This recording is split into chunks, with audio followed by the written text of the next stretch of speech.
Hello friends, जय माता दी। कैसे हैं आप सब? मैं आशा करती हूँ कि आप सभी बहुत अच्छे होंगे और आप सभी का स्वागत है एक नए ब्लॉग में।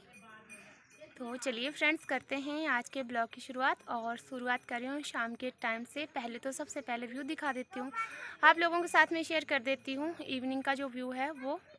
तो बने रहिएगा वीडियो पर। मेरे घर से जो दिखता है कुछ इस प्रकार का व्यू है। और देखिए, दिन को धूप लगी थी पर अभी फिर से मौसम बिगड़ चुका है, एकदम से ख़राब हो गया है मौसम।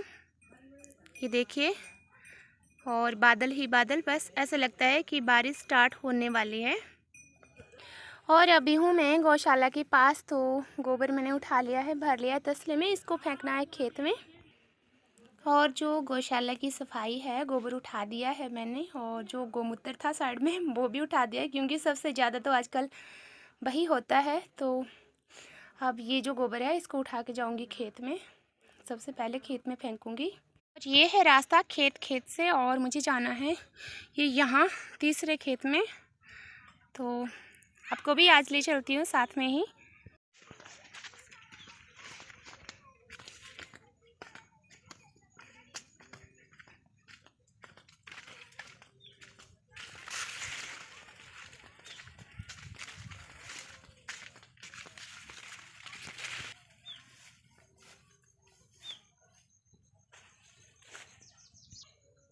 तो तसला मैंने यहाँ पे फेंक दिया है, ये देखिए।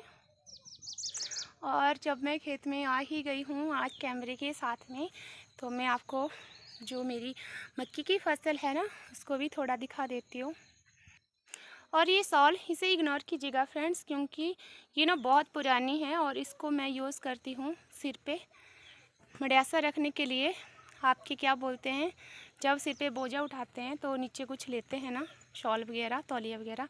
तो मैंने इसी को रखा है, और ये मेरी रहती भी गौशाला के पास ही है।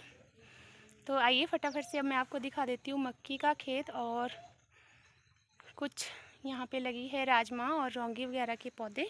ये देखिए फ्रेंड्स, मक्की हमारी पक चुकी है। हाँ, इतनी नहीं पकी है अभी, पर खाने लायक हो चुकी है। ये देखिए, और इसके ऊपर चढ़ चुकी है लौंगी की बेलें। और ये देखिए, ये है मक्की के खेत। और ये मेरी और चेतन की मेहनत का फल है। हम दोनों ने, माँ बेटे ने, यहाँ पर खुद हल चलाया है। आप लोगों को तो पता है। तो बहुत ही अच्छा लगता है ना जब किसी को उसकी मेहनत का फल मिलता है। पर ना बीच बीच में इसमें ना पक्षी खा रहे हैं। ये देखिए, ये बैठते हैं कौवे और दूसरी चिड़िया वगैरह होती है। तो ये ना इन्होंने आधी आधी कर दी है, खा दी है, मतलब नुकसान पहुंचा रही है वो। मैं उड़ाती हूँ, काफ़ी कोशिश करती हूँ, जब भी मैं देखती हूँ तो उड़ाती हूँ, पर ये पता नहीं किस किस टाइम आ जाती है। इसको मैं छुपाने की कोशिश कर रही थी, पर ये मुझसे नहीं छुपेगी। और ये देखिए, मक्की के खेत में ही बीच में लगाई थी हमने ककड़ी और खीरा के पौधे, क्योंकि ककड़ी अलग होती है और खीरा के पौधे अलग होते हैं। बेलें मतलब अलग अलग होती हैं, और बेल तो सेम ही होती है पर टेस्ट उनका अलग अलग होता है। और मुझे ना सबसे ज़्यादा टेस्टी लगती है ककड़ी। तो यहाँ से तो लोगों ने चोर चोर के ही खा दी है। इतनी खीरे और इतनी ककड़ियाँ लगी थी ना, पर देखिए कुछ भी नहीं रखा है। क्योंकि ये ना बीच रास्ते के खेत हैं, यहाँ से जो भी आता है तो वो निकाल ही लेता है आते जाते। खैर, खाने दीजिए, खाने की चीज़ें, पर ऐसी नहीं करना चाहिए, ये गलत बात है। चोरी क्यों करनी। और अगर मांगते तो क्या, उनको मांगने से नहीं मिलता खीरा, ज़रूर मिलता। पर खैर, जिसकी जैसी आदत है वो वैसा ही करेगा, किसी के लिए कुछ नहीं बोल सकते। और ये रही राजमा की बेलें, पूरे खेत में है, राजमा भी है और लौंगी भी है। और दूसरी साइड को ये देखिए, ये लौंगी के पौधे हैं। ये देखिए, लौंगी और राजमा दोनों के पौधे हैं। मतलब इतने हो जाते हैं कि अपना गुजारा हो जाता है एक साल का, मिक्स दाल करके। ये देखिए, बहुत ही प्यारे हैं, बहुत ही सुंदर लग रहे हैं। और ये है कुछ खेत जो घर से निचली साइड को है, घर के साथ ही है, निचली साइड को है। ये देखिए पूरे पूरे खेत।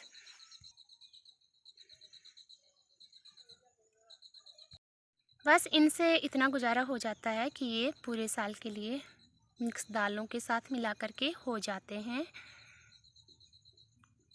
ये यहाँ है ना इस साइड, और ये इसके जो नीचे वाला खेत है छोटा सा, इसमें हमने बीजी है वो मक्की, जो जिससे बनते हैं पॉपकॉर्न। सर्दियों के दिनों में बहुत मज़ा आता है पॉपकॉर्न भूनकर खाने का, जब बाहर होती है जाड़ों की लंबी लंबी रातें ठंडी वाली और बारिश का मौसम होता है, तो ये पॉपकॉर्न वाली मक्की भून करके हम अक्सर खाते हैं। तो खेत और से यहाँ पर गोबर देखिए मैं नज़दीक से आ रही आज हूँ मैं और बाल बची हूँ जो अपनी खेत गौशाला का के पास, फसल का क्योंकि यहाँ और पर मैंने सुबह ही मेरी शिवजी महाराज के दर्शन राजमा कर और लिए, लौकी और की ये बेलों का अचानक से जो ही मेरी नज़र इसके ऊपर पड़ी। सक्सेस थी, इतना जहाँ तक बड़ा वो था कि पहुँची है इसका जो प्रोग्रेस सिर उनकी, था वो वो मैंने पता आप नहीं लोगों के कहाँ था, साथ और में फिर इसको ना शेयर लोगों ने किया। डंडे और से अब भगाया। मुझे जाना है बहुत घास ही के बड़ा लिए, था ये सांप, क्योंकि एक गाड़ी बहुत ही ज़्यादा। ये देखिए रह गई है, बच गई है ढोने को सुबह की, तो उसको मैं अभी ले आऊँगी। हाँ, और शाल को फ्रेंड्स इग्नोर कीजिएगा। पूरा जोर घास खाने के लिए ये बछड़ू छोटा सा गाय का ये, और इसकी मम्मा यहाँ पे नहीं है अभी, वो गई है जंगल में चरने के लिए। और अब मैं चल पड़ी हूँ गोबर उठाने के बाद में वो घास लाने। काटा तो वो सुबह का है, पर ढो ढो के मैं थक गई थी, तो एक जो लास्ट की गाड़ी थी ना वो मैंने वहीं पे छोड़ दी थी। और तबीयत ना फिर से मुझे लग रहा नहीं सही है मेरी भी, ये ऐसे लग रहा है कि दोबारा से कोल्ड फीवर फिर से हो रहा। दूसरी साइड में पहुंच चुकी हूं, और ये यहाँ से आगे को है रोड और ये इस तरफ को है खेत। तो इसी खेत में है घास, सबसे पहले वाला जो खेत है यहीं पर काटा है घास, तो यहीं से बांध करके मुझे ले जाना है घर। और अभी टाइम हुआ है 6:30, और जा कर के मुझे बनाना है खाना। और ये है इधर घास, और जल्दी जल्दी में थी तो मुझे भूल गई रस्सी, तो कोई बात नहीं, रस्सी भूल गई तो ये देखिए दूसरी साइड को मैंने बिछा दी है चुन्नी, तो इसी की बनाऊंगी रस्सी। तो ये देखिए चुन्नी में ही मैंने इसको बांध लिया है, क्योंकि रस्सी भूल गई थी घर पे, और जुगाड़ू तरीके से बना दी रस्सी। और दराटी भी मेरे पास नहीं थी, तो मैं इधर उधर से रस्सी का जुगाड़ नहीं कर सकी, तो बस ये जो चुन्नी थी इसी की बना दी। बात बात में भूल ही गई घर पे। और यहाँ पे देखिए खेत में खीरे लगे हैं, पर ये तो सड़ चुका है, इसका कोई फ़ायदा नहीं। और ये रही कद्दू की बेल, इसमें भी कद्दू अभी नहीं लगा होगा शायद। जो खीरे लगे थे ना वो लोगों के लायक ही थे, मेरे लायक तो एक भी खीरा नहीं है। और वैसे भी मुझे खाना नहीं था, क्योंकि इस टाइम वैसे भी खीरा नहीं खाते हैं, और मेरी तबीयत फिर से सही नहीं है, तो मैं तो नहीं खाऊंगी। पर अगर होता तो मैं घर ले जाती बच्चों के लिए, और इससे आगे मैं खेत में जाऊंगी भी नहीं, क्योंकि मैं आई हूँ चप्पल के साथ में, और यहाँ पे घास ही घास है, तो आगे डर लगता है जाने से। और वैसे भी मुझे तो आज सुबह सुबह ही दर्शन हो गए थे भोले बाबा के, तो इससे आगे मैं नहीं जाऊंगी। और भोले बाबा के दर्शन हुए थे, आप लोगों के साथ में भी ज़रूर शेयर करूंगी। और यहाँ पे ये देखिए चोर को मैंने पकड़ लिया आखिर आज, है ना। ये यहीं पर था अपने ही खेत में, और अपना ही बैल अपने ही घर में चोरी।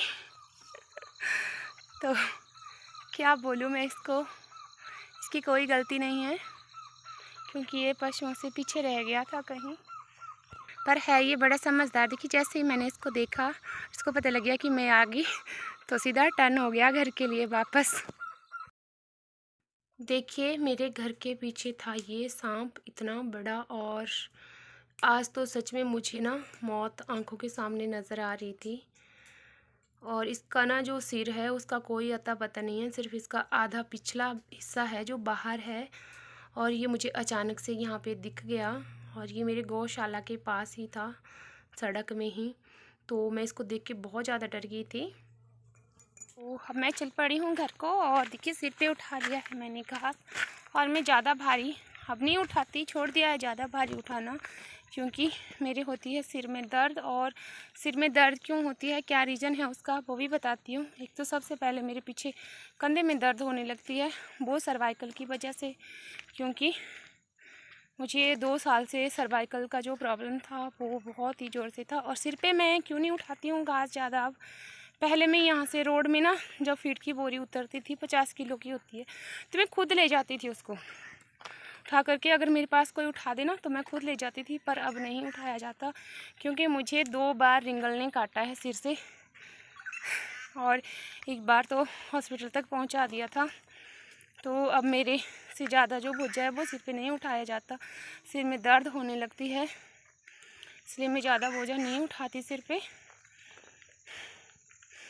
क्योंकि आपको पता ही है जब रिंगल किसी को काटता है तो कैसा फील होता है। और मुझे तो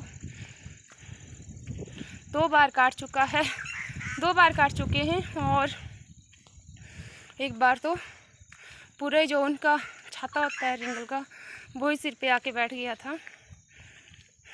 तो इससे भी बहुत ज़्यादा नुकसान होता है आदमी को जब रिंगल किसी को काटते हैं। तो ये हादसा तो मेरे साथ हो चुका है 2 बार।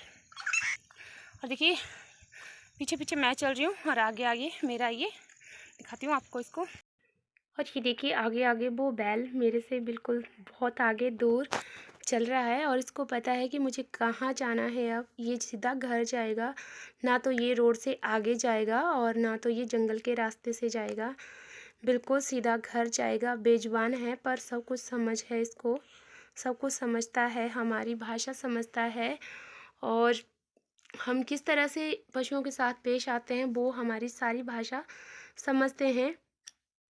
ये देखिए बिल्कुल अपने वाले रोड में हो गया।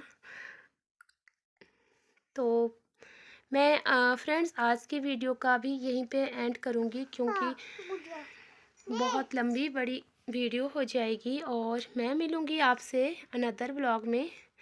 तब तक के लिए